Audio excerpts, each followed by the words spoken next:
over the hills and fall for what she's waiting for love to be realized. Hola amigos, de nuevo soy Cuenticiente. Hoy concluimos por fin nuestro ciclo sobre Don Juan de Noria de nuestro José Zorrilla. Y grabo de día, espero que los ruidos diurnos no nos molesten, los sonidos diurnos mejor dicho. Según un poeta serían sonidos, según otros serían ruidos, depende de cómo se tome. Hoy he querido homenajear a la ciudad de Sevilla un poco con un mantoncito de flecos y un pañuelito de flecos, homenajeando un poco, haciendo ese guiño particular a la ciudad de Sevilla, en donde transcurre la historia de nuestro particular Tenorio. Bien, habíamos dejado el problema de las fuentes ya en el anterior vídeo. Voy a estropear un poco el outfit porque si no me pongo las gafas de cerca, no veo un pijo. Pero bueno, sevillana moderna, antigua pero moderna, como la de Julio Romero de Torres, salvando las distancias, pero con gafas. Vamos a ello. Los problemas teológicos vamos a tratar ahora la salvación por el amor. El burlador de Tirso, hablamos ahora de nuestro burlador de Sevilla, el convidado de piedra, de Tirso de Molina, Gabriel Tellez, de monje. Es un clásico ejemplo de moralidad ortodoxa. Don Juan, fiel a su lema tan largo me lo fiáis, que ahora veremos en este vídeo un poco la transcripción, vamos a decir así, de esta frase del burlador de Sevilla a nuestro Tenorio, que está. Desperdicia el último grano del reloj de su vida y según la rigidez moral ha de condenarse por morir impenitente e incontrito. La misma suerte corre el Don Juan de Molière. Se trata de pecados no de ateísmo, sino de presunción, de irresponsable autosuficiencia, de imperdonable desprecio de la gracia, pecados contra el Espíritu Santo, que según el Evangelio no se perdonan ni en esta vida ni en la otra. Otro caso paralelo de esta clase de pecados es en la obra de Tirso, es la condenación de Paulo en El Condenado por su soberbia espiritual. Enrico, por el contrario, condenado a muerte, recibe la visita de su padre y por amor de su padre, Enrico acepta la infinita piedad divina y se salva. El Don Juan de Zorrilla seguirá el mismo camino, el camino de la contrición, pero no por el amor paterno, sino por el amor sincero a una mujer. Los pecados del Don Juan zorrillesco son pecados normales, no pecados contra el Espíritu Santo. Nada más conmovedor que ver a todo un Don Juan de rodillas a los pies del comendador, confesando sincero amor a su hija. Ya lo veremos, os lo voy a poner después, la parte en la que Don Juan se pone de rodillas ante Gonzalo, el padre de Doña Inés, para pedirle, por favor, que le haga caso, que comprenda que la ama y que al final no lo consigue. Os lo pondré después la recitación de estos versos. Como digo, confesando sincero amor a su hija, un amor que le ha regenerado, como él mismo está diciendo, ofreciéndose ahora a ser su esclavo y a vivir en su casa vida de matrimonio, totalmente sometido a su voluntad y arbitrio. Se pone a disposición del suegro que no quiere ser suegro. Mucho se ha traído y llevado el satanismo de Don Juan. Las alusiones en el Tenorio son muchas en boca de numerosos personajes, incluso Doña Inés, cuando en la escena del sofá le dice: ay, parece que eres Satán quien habla, ¿no? Quien me está embrujando para sentir lo que siento. Pues bien, ya para acentuar su destreza, fuerza y valor físico, ya su arrojo y temeridad con los muertos y su poder de seductor en el terreno del amor. Cualquiera de estas opciones, sea como fuere, se pone de relieve ese satanismo, vamos a decir así, ese influjo sobre los demás que tiene Don Juan. Pérez de Ayala subraya este último aspecto como ingrediente esencial de la facultad diabólica del burlador.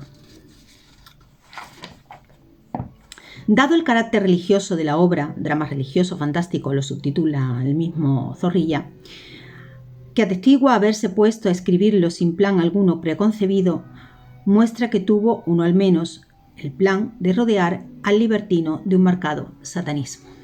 Esto mismo lo reconoce Zorrilla, ¿no? En efecto, desde el principio Don Juan aparece como personaje sobrehumano, monstruo de liviandad y escandaloso en extremo.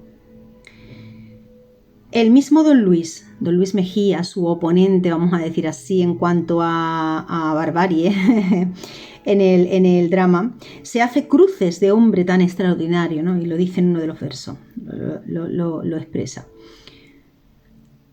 Don Diego reniega de su paternidad, el padre de Don Juan reniega de su paternidad y huye para no ver tal engendro monstruoso, porque los hijos, como tú le dice, son hijos de Satanás.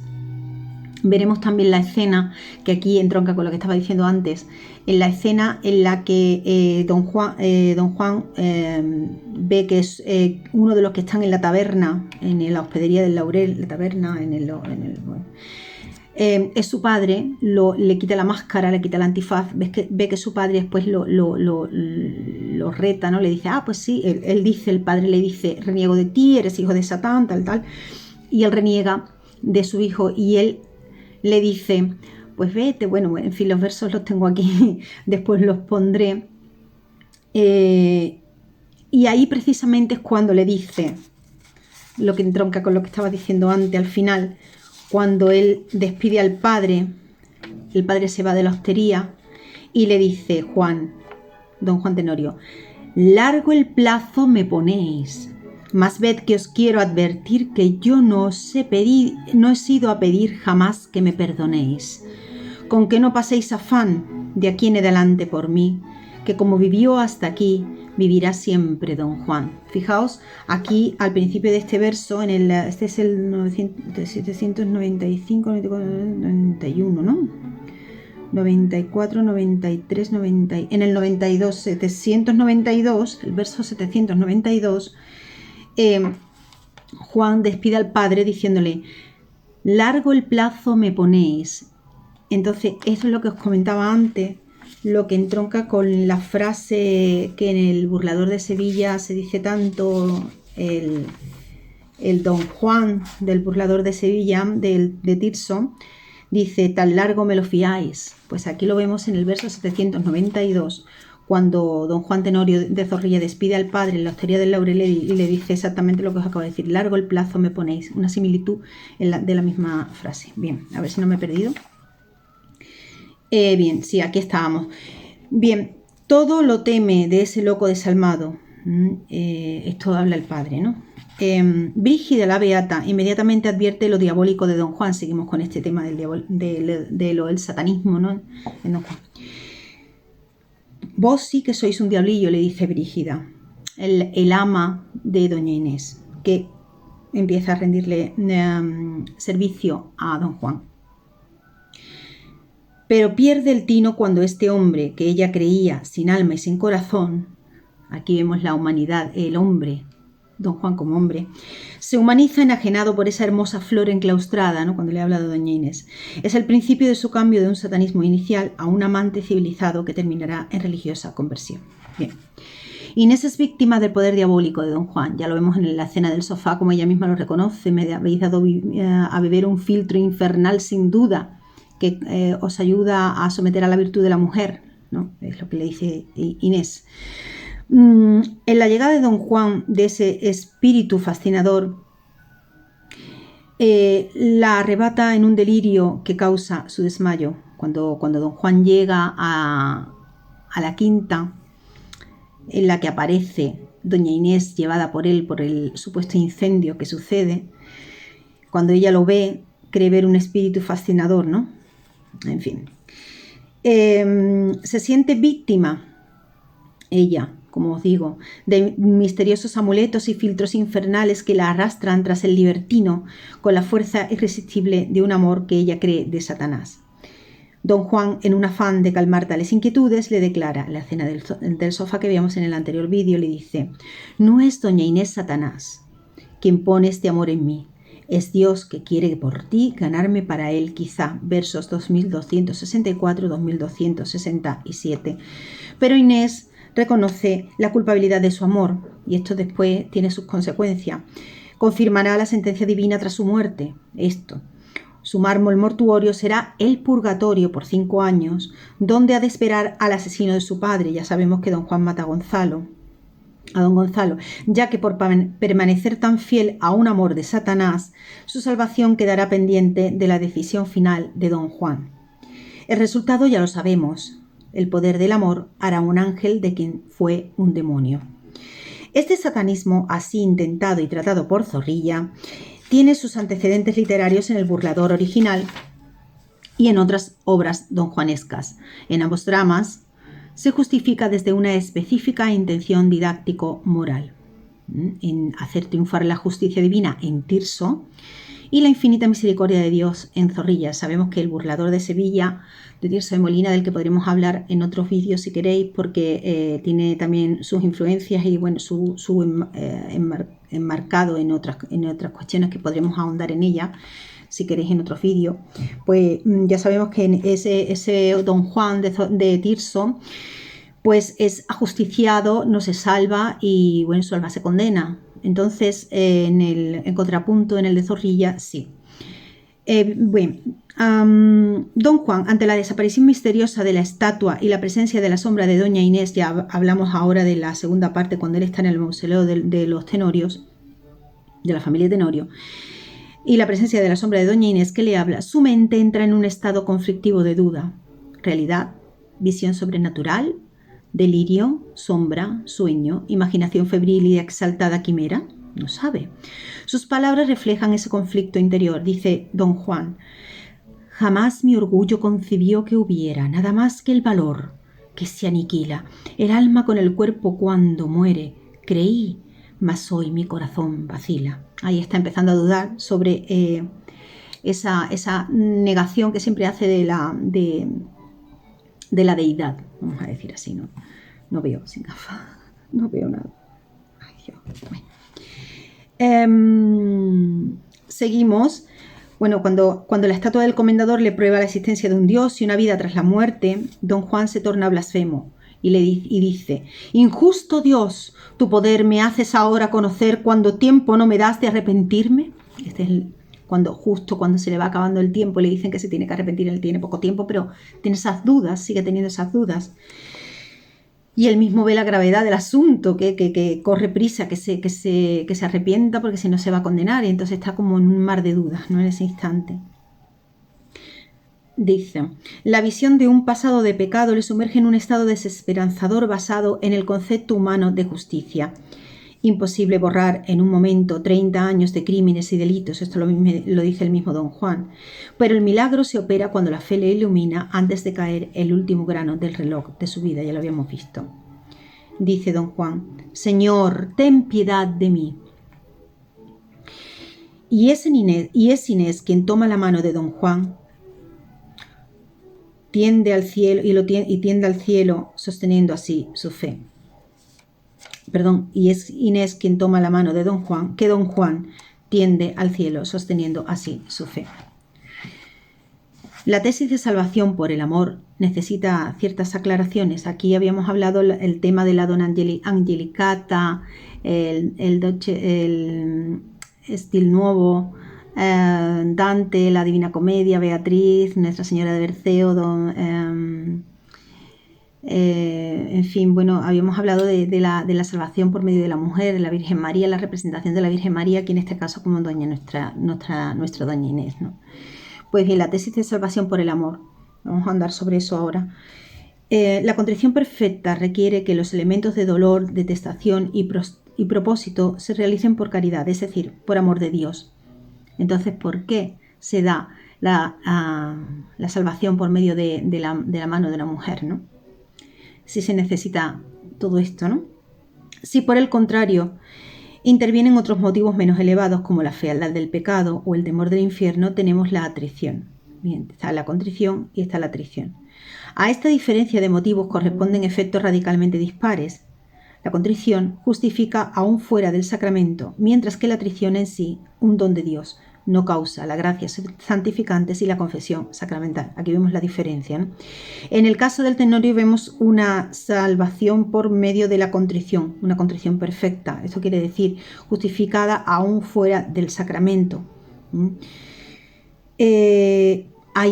Por ahí se entiende que Zorrilla dé por válida la salvación de don Juan por medio de la mano de doña Inés, no por medio del sacramento de la extrema unción ni nada de esto, ¿no? Aunque tampoco le importa mucho a Zorrilla, lo que quiere es, vamos a decir así, embaucar a la gente por medio de su obra, ¿no? y que tenga éxito, ¿no? Como decimos, en el tenorio se ve este caso de salvación por contrición. Don Juan se duele y detesta de sus pecados e invoca al Dios de la clemencia. Es este caso, entonces, arrepentimiento necesariamente personal. ¿Qué intervención tiene entonces doña Inés? ¿No? Como os digo. Para la teología, su participación en la salvación del pecador es un caso concreto de la comunión de los santos. Entramos ya en lo que es ruidos diurnos. Lo que os decía. Según su sombra, ella, movida por amor, ofreció a Dios su alma en precio del alma impura de don Juan. Es por lo que hablamos antes, que ella se queda en ese sepulcro 5 años a manera de purgatorio a la espera de que llegue don Juan. Ya conocemos la disposición divina ante tal fidelidad a un amor satánico. Tras la espera, como digo, mirad, tras 5 años en el purgatorio de su tumba llega don Juan, arrastrado por un amor dolorido, a verter lágrimas amargas sobre su sepultura. Y es ahora cuando la sombra intercede, suplica, insta al arrepentimiento a este amante sumido en un mar de dudas, conflictos y amarguras. Pero el misterioso poder de la comunión de los santos obrará el milagro de la conversión del pecador. El sacrificio de la Virgen María, medianera, ha sido aceptado por Dios, como Nuestra Señora de Gonzalo de Berceo, los milagros de Nuestra Señora de Gonzalo de Berceo. Por en medio de la Virgen María, medianera, se consigue la salvación. Ha sido aceptado por Dios, entonces, esta contrición. No es tanto salvación por el amor como salvación por la sinceridad, por el encuentro consigo mismo dentro del misterioso operar del cuerpo místico. No deja de haber críticos, y aquí vamos a recordar a uno, que han atacado la salvación de don Juan como algo totalmente inverosímil y hasta repugnante a la fe. Parte del odio de Unamuno al tenorio tiene su base precisamente en la salvación del héroe. Para el autor, esas historietas de salvación le resultaban absurdamente incomprensibles. Ortega y Gasset, por el contrario, encuentra en el hecho de que don Juan se salve uno de los motivos del éxito y popularidad del drama. Ya sabemos que habíamos hablado de que Zorrilla lo que quiere es precisamente el éxito de su obra, por lo tanto lo casa de alguna manera el asunto, obviando un poco lo que dice la Iglesia, que tampoco difiere mucho de que se pueda salvar don Juan no por medio de la extrema unción, sino por medio de la intercesión de doña Inés. Y bueno, pues lo toma así, lo hace así, lo escribe así en su obra, ¿no? En su drama. Bien. Dice Ortega y Gasset, si en el don Juan Tenorio hubiera la dimensión de lo irrevocable, de auténtica tragedia que hay en el convidado de piedra de Tirso, acordaos que ahí se condena el Tenorio, y aún en el de don Álvaro del Duque de Rivas, habla de otra obra. En suma, si don Juan acabase mal, ¿iríamos los españoles tan a gusto todos los años por esos días de la melancólica otoñada a oír y a ver don Juan? ¿Sería don Juan tan popular? Nos dice, nos señala, nos pregunta Ortega y Gasset. Bien, es lo que decía antes, ¿no? Pero, ¿quién introdujo por primera vez el motivo de la salvación por el amor? Zorrilla parece atribuirse cierto mérito al respecto de estar descartando influencias y antecedentes, y nos dice: yo corregí a Molière, a Tirso y a Byron, hallando el amor puro en el corazón de don Juan, haciendo la apoteosis ese amor a doña Inés. Yo, más cristiano que mis predecesores en don Juan, saqué a la escena por primera vez el amor del tal como lo instituyó Jesucristo. Fijaos hasta el extremo que, bueno, él sé. Los demás poetas son paganos, su don Juan es pagano, sus mujeres no son más que prostitutas, Las pasiones de Don Juan no son más que vicios. Esto nos dice Zorrilla. En Molière, efectivamente, la intervención de Elvira no surte efecto y Don Juan, hipócrita engañador, muere impenitente. Otro caso paralelo se da en El estudiante de Salamanca de Espronceda, otra obra maravillosa, antecedente del drama de Zorrilla en algunos aspectos, que os invito a conocer, del que hablaremos también, por supuesto. Félix de Bondemar, segundo Don Juan Tenorio, ve pasar su propio entierro y no obstante las súplicas y advertencias de Elvira, su amada muerta, se condena. El Don Juan de Zamora, como vimos, se arrepiente y salva por primera vez, siguiendo parecida trayectoria a la de Enrico en El condenado, la mediación y ruegos de su padre. Bien, vemos diferentes, ¿no? Ejemplos. La primera vez conocida que Don Juan se salva por el amor de una mujer es en Le Superjus, Le Commandeur de Blas de Bourges. Bueno, mi francés tiene mucho que decir. Se trata de una obra dialogada con partes musicales que apareció en 1834 en la Revue de Deux Mondes, bueno, bajo el seudónimo de Hans Werner. Como el título indica, Don Juan asiste a una cena sobre la sepultura del comendador, donde tiene lugar una reunión de estatuas que llegan de visita. Doña Ana, seducida en vida por Don Juan, está condenada a 10.000 años de purgatorio y su destino eterno depende de la conversión del seductor. Sus súplicas y las de su padre, el comendador, tocan el alma del libertino y operan el milagro de su conversión.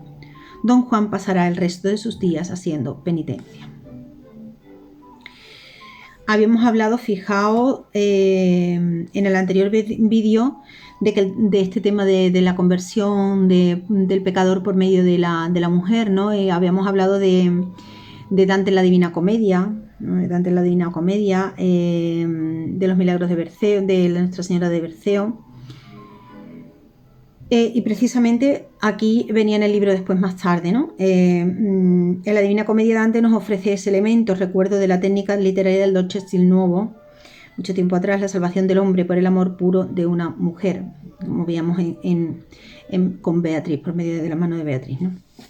Muerta Beatriz, el amor de Dante, la Vita Nuova, el poeta la visualiza de nuevo en el canto 2 del Inferno junto a Virgilio, la razón humana que guía a Dante, la humanidad a través de sus escollos. Bueno. La segunda parte del Fausto, también de Ahora hablamos de Goethe, en 1832, ya sabemos obra de Goethe, del alemán Goethe, nos presenta otro caso clásico de salvación por el amor. Cuando el alma de Fausto asciende al juicio divino, Margarita, penitente ante el trono del Empirio, consigue salvarle por sus ruegos y la intercesión de la Madre Celestial. Los casos de salvación del pecador por la intercesión del justo pudieran multiplicarse indefinidamente. Abundan en la Biblia, en la patrística, la conversión de los santos y tal esto, y en la literatura religiosa medieval, especialmente la relacionada con el culto mariano. Recordemos algunos de los milagros de Berceo. Hoy estaba hablando de eso precisamente. Zorrilla conocía sin duda este material, obviamente, ¿no? Pero aquí, como en otros muchos aspectos del drama, nuestro teatro del siglo de oro ejerció una influencia más inmediata. Bueno, antes de continuar, quería poneros os estaba comentando antes, habíamos visto representaciones de partes del Tenorio en la que se ve representado ese Don Juan hombre arrepentido, llorando, suplicante, hablándole a Doña Inés de amor, arrepentido hablando amorosos de ella ante su tumba, también después más tarde en el mausoleo, pero habíamos visto declamaciones sobre de la parte más brava de ese Don Juan, ¿no? Vamos a continuación a ver un fragmento en el que estábamos hablando antes, os leí los versos finales, sobre cuando en la hostería del Laurel él se encuentra con su padre, le quita el antifaz y le dice que bueno, que sí, que se vaya, que vale, que reniegue de él, pero que él no quiere saber nada. Bueno, en fin, vamos a verlo, mejor dicho, mejor que lo diga yo, lo vemos y ahora continuamos. Pues va, insensatos. Vive Dios que a no temblarme las manos, a palos como a villanos os diera muerte a los dos. ¡Vean qué excusado es! Que he vivido lo bastante para no estar arrogante donde no puedo. Y después, antes, don Juan, de salir de donde oírme podáis, Es necesario que oigáis lo que os tengo que decir. Vuestro buen padre don Diego, porque pleito se acomoda, os apalabró una boda que iba a celebrarse luego, pero por mí mismo, yo lo que erais queriendo ver, vine aquí al anochecer y el veros me avergonzó. Por Satanás, viejo insano, que no sé cómo he tenido calma para haberte oído sin asentarte la mano. Pero di pronto quién eres, porque me siento capaz de arrancarte el antifaz con el alma que tuvieres. ¡Don Juan, pronto!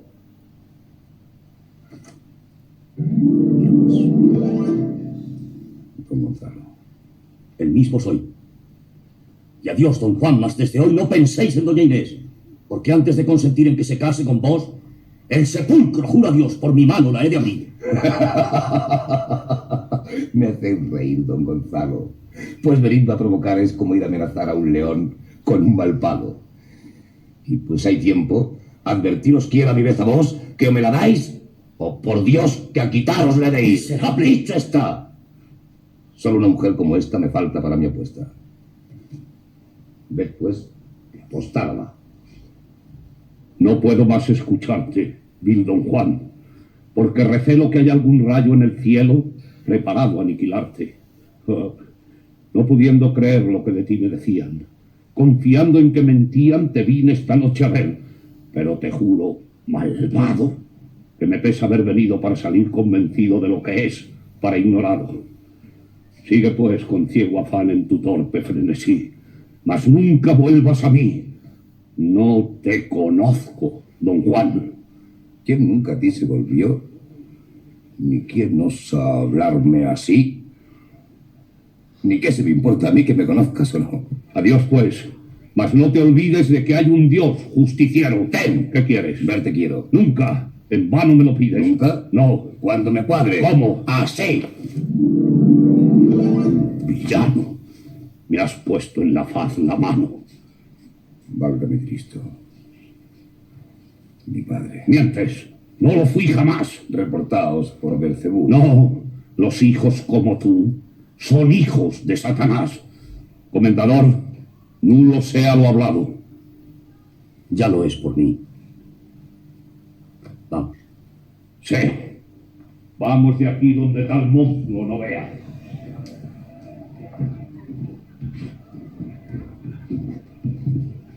Don Juan, en brazos del vicio desolado te abandono. Me matas, mas te perdono de Dios en el santo juicio.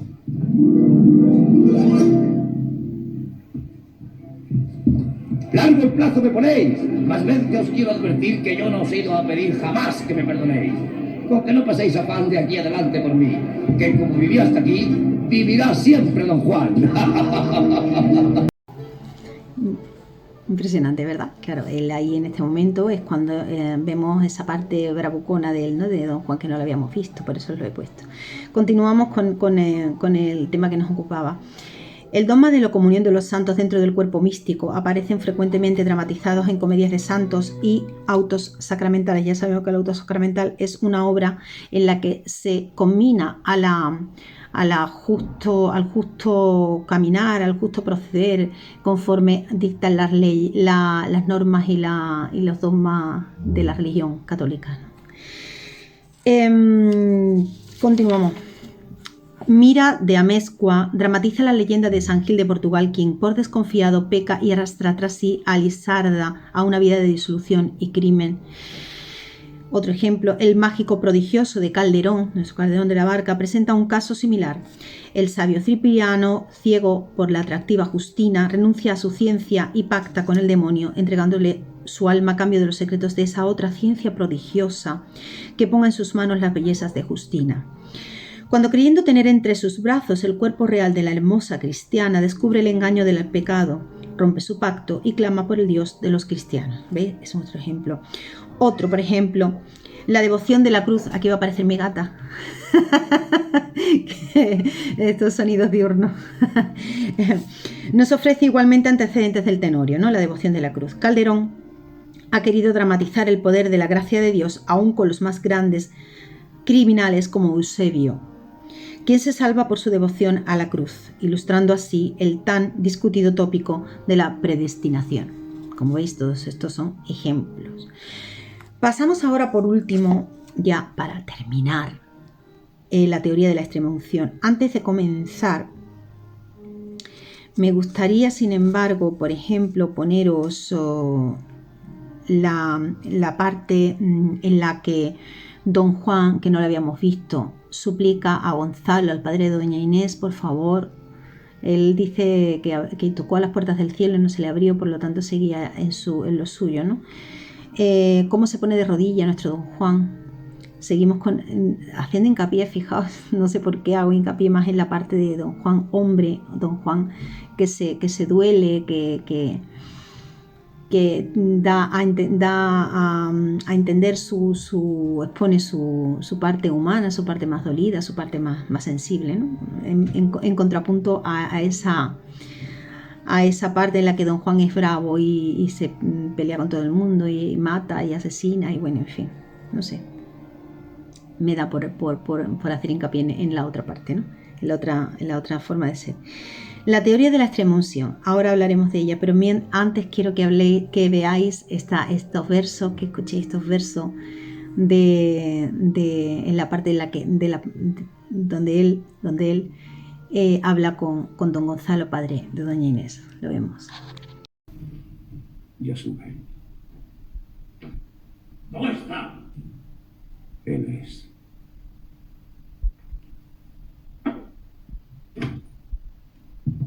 ¿A dónde está ese traidor? Aquí está, comendador.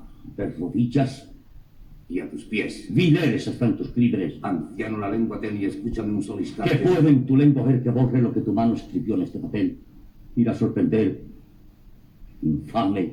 La cándida sencillez de quien no pudo el veneno de esas letras precaver. Derramar en su alma virgen traidoramente la hiel que rebosa la tuya. Seca de virtud y fe. Proponerse así en lo dar de mis timbres la alta pared. Como si fuera un harapo que desecha un mercader. ¿Ese es el valor tenorio de que blasonas? ¿Esa es la proverbial osadía que te da el vulgo tener? Con viejos y con doncellas las vuestras ¿y para qué vive Dios? ¿Para venir sus plantas así a lamer? Mostrándote a un tiempo ajeno de valor y de honradez. Comendador. Miserable. Tú has robado a mi hija Inés de su convento y yo vengo por tu vida, por mi bien. Jamás delante de un hombre mi alta cerviz incliné, ni he suplicado jamás ni a mi padre, ni a mi rey. Y pues conservo a tus plantas la postura en que me ves, considera, don Gonzalo, que razón debo tener. Lo que tienes es favor de mi justicia. ¡Vaya! Óyeme, comendador, obtenerme no sabré, y seré quien siempre he sido, no queriéndolo ahora ser. Vive Dios. Comendador, yo idolatro a doña Inés, persuadido de que el cielo me le quiso conceder para enderezar mis pasos por el camino del bien. No amé la hermosura en ella, ni sus gracias adoré. Lo que adoro es la virtud, don Gonzalo, en doña Inés. Lo que justicias ni obispos han podido de mí hacer con cárceles y sermones, lo pudo su candidez. Su amor me torna en otro hombre regenerando mi ser, y ella puede hacer un ángel de quien un demonio fue. Escucha pues, don Gonzalo, lo que te puede ofrecer el audaz don Juan Tenorio de rodillas y a tus pies. Yo seré esclavo de tu hija, en tu casa viviré. Tú gobernarás mi hacienda diciéndome, esto ha de ser. El tiempo que señalares en reclusión estaré. Cuantas pruebas exigieres de mi audacia o mi altivez, del modo que lo ordenares, con sumisión te daré. Y cuando estime tu juicio que la pueda merecer, yo le daré un buen esposo y ella me dará el Edén. Basta, don Juan. No sé cómo me he podido contener oyendo tan torpes pruebas de tu infame evidente, don Juan. Tú eres un cobarde cuando en la ocasión te ves. Y no hay bajeza que no oses como te saque con bien, don Gonzalo. Y me avergüenzo de mirarte hacia mis pies. Lo que apostabas por fuerza, suplicando por vejez. Todo así se satisface don Gonzalo de una vez. ¡Nunca!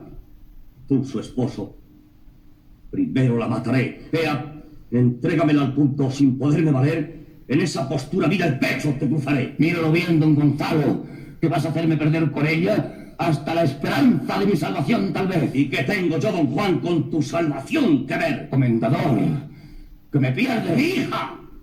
Considera bien que por cuantos medios pude te quise satisfacer y que con armas al cinto tus denuestos toleré, proponiéndote la paz de rodillas y a tus pies. Bien, continuamos con esta teoría de la extrema unción, ¿no? Que ya habíamos apuntado un poco antes, ¿no? Ya hemos mencionado que en efecto se da una contrición perfecta en el alma de don Juan merced a la acción mediadora de un justo, doña Inés. El justo puede merecer para otro, no solo lo que merece para sí mismo, sino hasta la primera gracia actual que lleva al arrepentimiento. Por lo visto esto está, la escolástica, ya sabemos los dogmas de la Iglesia, los dogmas de la Iglesia, las leyes de la Iglesia lo contemplan, ¿no? Según parece, esta doctrina está basada en la Escritura, en la tradición de la Iglesia, en el concepto paulino del cuerpo místico. Bueno, bien, seguimos por aquí. Se consideran otros críticos, por ejemplo, en contrapunto, consideran. Hay una controversia en cuanto al momento justo de la muerte de don Juan también, ¿no? Hay otros críticos que consideran que don Juan no está muerto del todo por la espada del capitán. Ya sabemos que lo mata el capitán Centella, ¿no? Consiguientemente, su arrepentimiento es un escándalo contra la ortodoxia de la justificación, hemos visto. Ahí hay una especie de controversia, ¿no? No se sabe si don Juan realmente está muerto cuando se arrepiente o no está muerto. Ahí vamos a aclarar esto un poco, a ver si sacamos alguna conclusión, ¿no? Para Zorrilla, como os había comentado antes, lo importante era ese elemento romántico de la salvación del héroe enamorado de la pura Inés, sin preocuparle grandemente la verosimilitud del tiempo. Ya sabemos que en Zorrilla el tiempo, pues transcurre de una manera muy especial. Os había dicho antes también que a él le importa un poco si se salva estando vivo o estando muerto, porque lo que quiere es ese elemento romántico, ¿no? Para el éxito de su obra.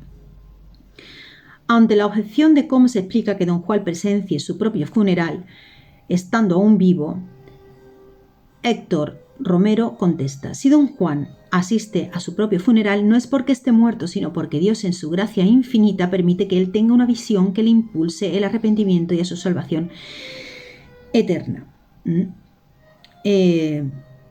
Existen elementos, existen obras que mencionaremos más adelante en otros vídeos y analizaremos, en este caso concreto de la visión de ese funeral, de la visión del pasado, el fantasma del pasado, el fantasma del presente, el fantasma del futuro. Suena esto un poco, ¿no? Ahondaremos sobre eso porque tiene raíces aquí, se entroncan un poco, ¿no? Fijaos, don Juan ve, no sé, el verso no lo tengo aquí ahora, estaba por ahí escrito, pero ahora mismo no lo tengo. Pero él, cuando se ve en los últimos momentos de su vida, en el que está ante la estatua del comendador, ¿no? Ante el fantasma del comendador, parecía escuchar su propio entierro, ¿no? Pasar. Entonces, a esto es lo que se refiere. ¿Cómo es posible que, si está vivo, vea pasar su propio funeral? Esto como es, ¿no? Esto, o estando muerto, ¿no? No es porque esté muerto, sino porque Dios, en su gracia infinita, permite que él tenga una visión que le impulse el arrepentimiento y a su salvación eterna. Otros críticos favorecen igualmente este recurso de una fugaz visión del propio entierro o una alucinación provocada por el comendador para urgir el arrepentimiento de don Juan. Ahí entroncamos con lo que os estaba diciendo antes, ¿no? Esa idea del pasado, del presente y del futuro, ¿no? Todo condensado en un mismo momento.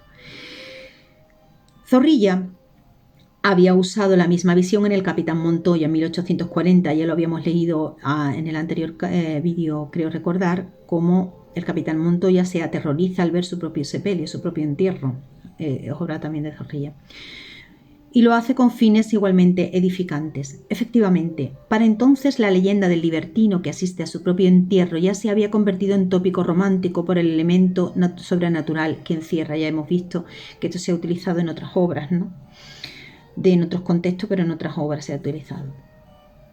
En El estudiante de Salamanca, escrito entre 1836 y 1840, y que guarda un enorme parecido con el Capitán Montoya, tenemos un claro ejemplo.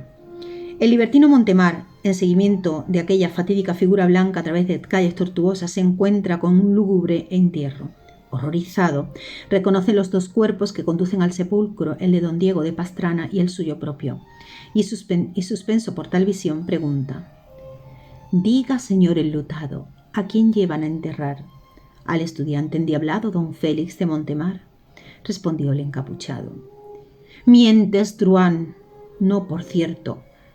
Pues decidme a mí quién soy, si gustáis, porque no acierto cómo a un mismo tiempo soy aquí vivo y allí muerto». Interesante, esto me encanta. El desenlace de don Juan Tenorio confrontado con la doctrina católica no resiste al más ligero examen. Es algo absurdo, monstruoso y hasta cómico. Pero la cuestión es que no hay que confrontarlo. Zorrilla, no pensador sino poeta, nada más que poeta, es capaz de recoger los anhelos de su época y darles forma y expresarlos. Se sirvió de una serie de mitos y metáforas tradicionales que sirvieron, por cierto, para que el pueblo español se asimilase fácil, rápida y totalmente su obra, lo que os estaba comentando, sin que él mismo notara el nuevo contenido que les infundía y por la razón que ya dejó apuntada. O sea que a él esto como le venía un poco... yo lo que quiero es escribir esto así y se va a hacer y punto. O sea, él perseguía otro objetivo. En 1834 data una novela corta de Mérimée, la traduzco del francés porque mi francés es pésimo, Las almas del purgatorio. Lo puedo intentar decir en francés, pero os voy a obviar. Es sufrimiento. Es la historia del conde de Mañara en Sevilla, considerado por muchos como el modelo histórico del Don Juan de Tirso. Esta novelita francesa presenta varios puntos comunes, supuestos préstamos con el Tenorio. En medio de su vida libertina, el conde asiste a su propio funeral, cuyos penitentes son almas del purgatorio. Hablamos de esta obra. Esta visión espantosa le cambia moralmente y entra en un convento como hermano Ambroise. Pero don Pedro de Ojeda, hijo de don Alonso, muerto por Mañara, y hermano de Fausta y de la monja Teresa, le descubre. Bien, un poco por encima de lo que trata esta obra que acabamos de mencionar. En conclusión, ¿qué concluimos? Don Juan, victorioso del duelo, haciendo uso de su libre albedrío, acepta la gracia eficaz que Dios le ofrece mediante la mediación de doña Inés y de la visión de su propio entierro. Se arrepiente y se salva. Pero hay un punto aquí, jamás tocado por los críticos, que de la salvación de don Juan ha tratado. Es la tesis de la muerte aparente, base de ciertas prácticas en la administración del sacramento de la extremaunción y que pudiera explicar teológica y científicamente el enigma del estado de don Juan al arrepentirse. Es interesante esto, ¿eh? Tengo puesta música, pero a veces es demasiado alta para mí. Bueno, está muy flojita, pero... Es interesante esto que os comento. La extremaunción es el sacramento de la confortación de los fieles gravemente enfermos mediante la unción del óleo sagrado y la oración del sacerdote. Su efecto primario es confortar espiritualmente al enfermo en sus últimos trances, y el secundario, la remisión de los pecados, la liberación de las reliquias del pecado y hasta la recuperación de la salud física si le conviene. La Iglesia claramente establece que se trata de un sacramento de vivos, pero de vivos in articulo mortis. Ahí hay como una especie como de... no sé. Bueno. El derecho canónico ofrece una provisión para ciertos casos de excepción, cuando se duda si el enfermo ha alcanzado el uso de la razón o si se halla realmente en peligro de muerte o si ya ha fallecido, confiarse bajo condición este sacramento. Bien. Es doctrina probable de algunos moralistas e hipótesis científica de algunos médicos que existe un estado de muerte aparente, especialmente tras una muerte repentina o accidental. Interesante esto. Es muy, muy interesante esto. A la luz de esta opinión y práctica de la Iglesia, el caso de don Juan en el cementerio no ofrece dificultad alguna, nos lo pone fácil. Muerto accidentalmente por el capitán Centella, ¿verdad? Su alma, ligada aún al cuerpo durante ciertas horas y en estado de muerte aparente, puede merecer o desmerecer espiritualmente. Llevado al cementerio para el entierro, tras su enfrentamiento con espectros, estatuas y sombras, don Juan Finalmente se torna a Dios arrepentido y muere definitivamente a los pies del comendador, y junto al cuerpo de su amada, quien resucita por breves instantes y expira por segunda vez en su lecho de flores. Fijaos, muy, muy interesante, muy, muy interesante esto, ¿verdad? Así ya podemos enmarcar esa parte en la que don Juan parece que está muerto, no está muerto, está vivo, le da tiempo de arrepentirse y se salva. Bueno, pues mirad, aquí se puede entender con esta explicación. Una aclaración final respecto a doña Inés. De doña Inés no hemos hablado pero no hemos hablado mucho, no hemos puesto mucho sobre ella, pero bueno, queda claro su papel y la fuente de la que bebe, ¿no? Nuestra doña Inés, ¿no? ¿De dónde viene nuestra doña Inés? A ver, aquí me están diciendo, espera, ahí va. Eso. Bien, una aclaración final con respecto a doña Inés. El hecho de que Dios condicione su salvación a la de don Juan, que por su libre albedrío puede aceptar o rechazar la gracia en el último instante, no es una injusticia divina sin fundamento teológico. Lo vemos. Dios, en su ciencia media, ciencia de los futuribles, conoce la determinación de un alma libre ante su gracia en tales o cuales circunstancias. Por consiguiente, salvando siempre la libertad, Dios escoge esa gracia determinada que infaliblemente ha de ser eficaz en esas determinadas circunstancias en que el alma se encuentre. La condición para que la gracia opere en el alma de don Juan es el amor de doña Inés y el sacrificio por ella ofrecido. Así, Dios escoge y determina las circunstancias especiales para que infaliblemente su gracia cambie al alma del libertino. Zorrilla, que no había olvidado su catecismo, supo combinar maravillosamente la doble visión teológico-romántica de esta obra acertadamente subtitulada Drama religioso fantástico. Bueno, con este último fragmento dejamos nuestro don Juan Tenorio con pena, pero lo podemos revivir, recordar todas las veces que queramos, ¿no? No os he leído yo versos de alguna de las partes porque he preferido que sean verdaderos actores los que lo hagan. Pero bueno, al azar puedo elegir quizá alguno, no sé. De todas maneras, bueno, no encuentro aquí ninguno así a bote pronto. Por ejemplo, aquí doña Inés habla con Brígida. A ver, por ejemplo, doña Inés y Brígida. Sí, pero este yo lo había leído yo antes. Chuti y Brígida en la quinta de don Juan Tenorio, en el acto cuarto, en la primera parte, el último acto de la primera parte, el diablo a las puertas del cielo, quinta de don Juan Tenorio cerca de Sevilla y sobre el Guadalquivir, balcón en el fondo, 2 puertas a cada lado. Aquí, antes de que llegue don Luis Mejía y antes de que llegue don Gonzalo, Brígida y Chuti, el criado de don Juan, les dice, hablan entre ellos, dice, «¡Qué noche, válgame Dios!», dice Brígida, «a poderlo calcular, no me meto yo a servir a tan fogoso galán». «Ay, Chuti, molida estoy, no me puedo menear». «Pues, ¿qué os duele?» «Todo el cuerpo y todo el alma además». «Ya, no estáis acostumbrada al caballo, es natural». «1000 veces pensé caer». «Uf, qué mareo, qué afán», dice Brígida. «Veía yo unos tras otros ante mis ojos pasar los árboles como en alas llevados de un huracán, tan apriesa y produciéndome ilusión tan infernal que perdiera los sentidos y tardamos en parar». «Pues de estas cosas veréis si en esta casa os quedáis, lo menos 6 por semana», le dice Chuti. «¡Jesús! ¿Y esa niña todavía reposando está? ¿Y a qué se ha de despertar? Sí, es mejor que abra los ojos en los brazos de don Juan». Dice Brígida, «preciso es que tu amo tenga algún diablo familiar». «Yo creo que sea el mismo un diablo en carne mortal, porque a lo que él solamente se arrojará a Satanás». «Oh, el lance ha sido extremado, pero al fin logrado está», dice Chuti. salir así de un convento en medio de una ciudad como Sevilla. Dice Chuti, es empresa tan solo para hombre tal, mas qué diablo si a su lado la fortuna siempre va y encadenado a sus pies duerme sumiso el azar. Lo dejamos aquí.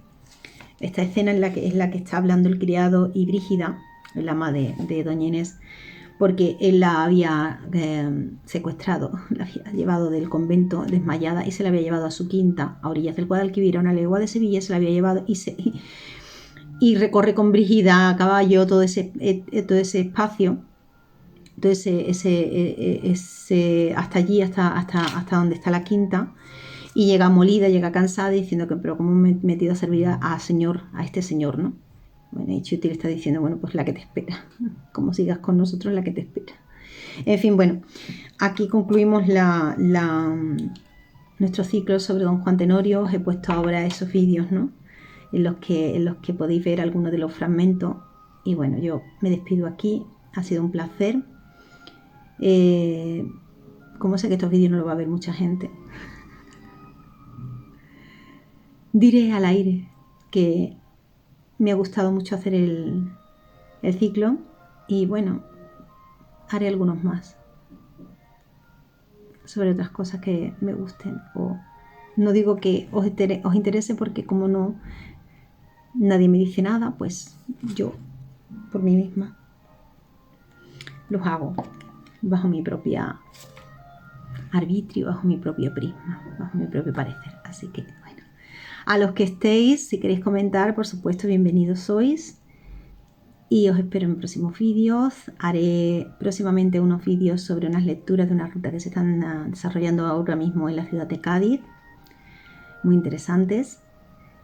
Y sin más, me despido de vosotros. Es un plazo, como digo, para próximos vídeos en los que, bajo mi prisma, si alguien no me pide concretamente nada, seguiré haciendo y seguiré publicando.